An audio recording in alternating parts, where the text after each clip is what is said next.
বলবো, তোমরা ছোট থেকে এই বিদ্যালয়ে পড়ছো একদম বড় বয়স পর্যন্ত, তোমরা এই দিনটাকে ভুলবে না। কারণ এই দিনটা ভোলারও নয়, আমরা ভুলিনি, তোমরাও ভুলবে না। 6ই আগস্ট এমন একটা দিন হোক তোমাদের কাছে, 15ই আগস্ট 26শে জানুয়ারির মতো, যে দিনটা তোমরা অন্তত স্কুল থেকে যখন তোমরা বেরিয়েও যাবে এই দিনটাকে তোমরা স্মরণ করবে।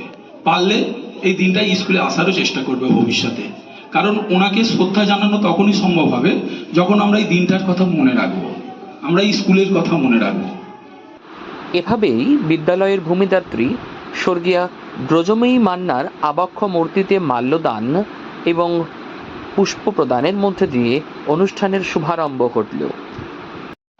এবার হাই স্কুলের প্রধান শিক্ষক মহাশয় স্বর্গীয়া ব্রজময়ী মান্না সম্পর্কে বক্তব্য রাখলেন এবং বিদ্যালয়ের ছাত্রছাত্রীরা নিজেদের বক্তব্য এবং সঙ্গীত পরিবেশনার মধ্যে দিয়ে অনুষ্ঠানটিকে সামনের দিকে এগিয়ে নিয়ে চললেন। আজ আমাদের বিদ্যালয়ের ভূমিদাত্রী স্বর্গীয়া ব্রজময়ী মান্নার মৃত্যু দিবস। এই বিশেষ দিনে আমি তার সম্পর্কে কিছু কথা।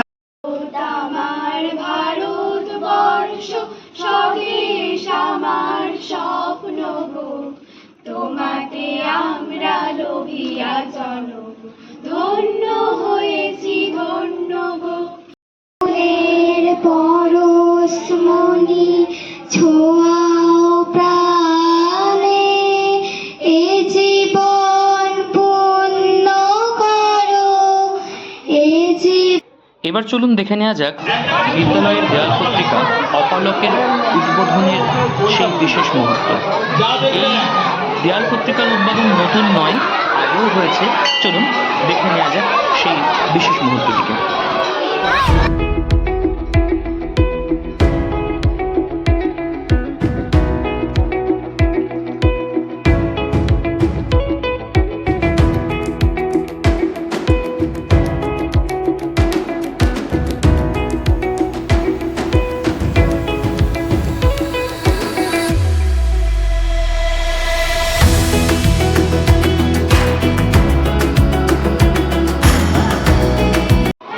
এবার বাচ্চাদের মুখে হাসি ফোটার সময়। স্কুলে অনুষ্ঠান হচ্ছে আর ভালো খাওয়া দাওয়া হবে না তা কি হয়? ওই যে দেখুন, আজকে রয়েছে চিকেন, ভাত, চাটনি, পাঁপড়। ওদের মুখে হাসি কিন্তু ওদের আনন্দের কথা প্রকাশ করে দিচ্ছে। তবে খাবার পরে কিন্তু রয়েছে অনুষ্ঠানের এক বিশেষ চমক। আর চমকটা ছিল যেমন খুশি তেমন সাজো প্রতিযোগিতা। আসুন দেখে নিই ছাত্রছাত্রীরা কি দারুণ করে বিভিন্ন রূপে বিভিন্ন আঙ্গিকে সেজে এসেছিল।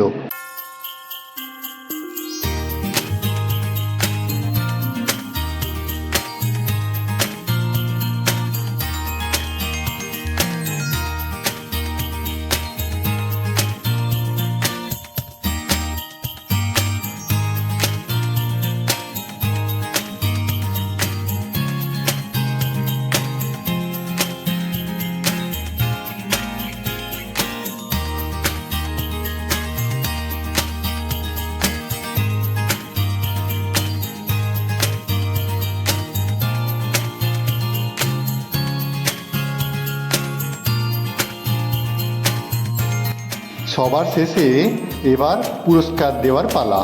সকলের জন্য সান্ত্বনা পুরস্কারের পাশাপাশি ছিল প্রথম, দ্বিতীয়, তৃতীয়, চতুর্থ ও পঞ্চম পর্যন্ত পুরস্কার।